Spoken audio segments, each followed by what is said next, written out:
اہل ایمان اس کا تصور بھی نہیں کر سکتے۔ جھوٹے من گھڑت قصے کہانیاں اپنے پیروں فقیروں بابوں کے نام سے چندہ کھانے کے لیے،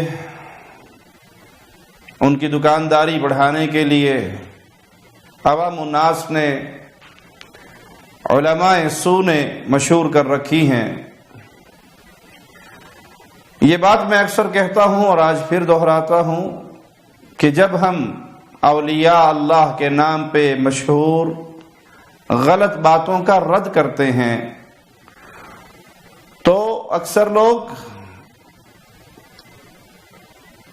بے علمی میں یہ بات کہتے ہیں کہ آپ اولیاء کی گستاخی کر رہے ہیں، حالانکہ معاملہ یہ نہیں ہے۔ پیارے بھائی، جب ہم ان باتوں کا رد کرتے ہیں تو اس سے مراد اولیاء کا رد کرنا نہیں یا اولیاء کی توہین کرنا مقصود نہیں، کیونکہ اولیاء کا اس میں کوئی قصور نہیں۔ سارا گناہ تو ان کا ہے جو باہر بیٹھ کر گدی نشینی کے نام پر اس دکانداری کو چلا رہے ہیں، تو مقصود اس غلط بات کا رد کرنا ہوتا ہے، نہ کہ ولی کی توہین، کیونکہ ولی کا اس میں کوئی تعلق نہیں ہے، ولی نے اس کی تعلیم نہیں دی ہے۔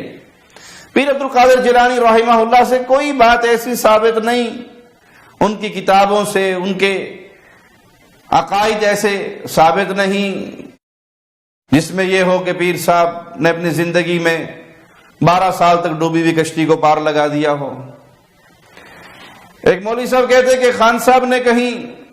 مسجد بنائی، وہ کسی اور کی جگہ پر بنائی تھی، محلے والے اس سے ناراض ہو گئے، اس نے کہا بھائی ہماری جگہ خالی کرو۔ اب یہ قصہ سنانے والے بھی خان صاحب ہیں، جس کا سنا رہے ہیں وہ بھی خان صاحب تھے، تو خان صاحب مسجد اٹھا کر، وہ بابا جی مسجد اٹھا کر چل پڑے اور اپنے علاقے میں گئے اور مسجد کو زمین پہ رکھا، بس وہ ٹیڑھی رکھی گئی تو تھوڑی سی ٹیڑھی ہو گئی، وگرنہ بابے نے پوری مسجد اٹھائی اور لے گیا۔ بھائی یہ سیمنٹ کی بوری نہیں تھی جو بابا اٹھا کے لے گیا، کوئی یہ 20 بلاک نہیں تھے جو بابا جی نے اپنی کمر پہ خان جی نے اٹھا لی اور لے گئے، یہ پوری بنی بنائی مسجد، اور بابا جی لے کے چل پڑے اور سامنے بیٹھے ہوئے سبحان اللہ ماشاء اللہ۔ تو اللہ اپنے ولی کے ہاتھ پہ خلاف عادت کوئی چیز ظاہر کرے، یہ کرامت ہے۔ صحابہ کے ہاتھ پر بھی ایسی کرامتوں کا ظہور ہوا، اور سب سے بڑے ولی کائنات میں، اللہ کے اولیاء سب سے بڑے انبیاء کی جماعت کے بعد وہ اصحاب محمد الرسول اللہ، وہ پیارے نبی صلی اللہ علیہ وسلم کے اہل بیت ہیں، ان سے بڑا کوئی ولی نہیں۔ اب صحابہ کے اندر اہل بیت میں آپ کو کہیں بھی کوئی قصہ نہیں ملے گا کہ ایک صحابی نے مسجد اٹھائی اور مسجد اٹھا کے چل پڑے، یہ 12 سال کی ڈوبی ہوئی کشتیوں کو پار لگا دیا۔ خلاف عادت واقعہ اگر نبی کے ہاتھ پر ہو تو وہ معجزہ ہے، اس میں نبوت کی تشہیر مقصود ہوتی ہے، نبوت کی تبلیغ مقصود ہوتی ہے، لوگوں کو اسلام کے قریب کرنا مقصود ہوتا ہے،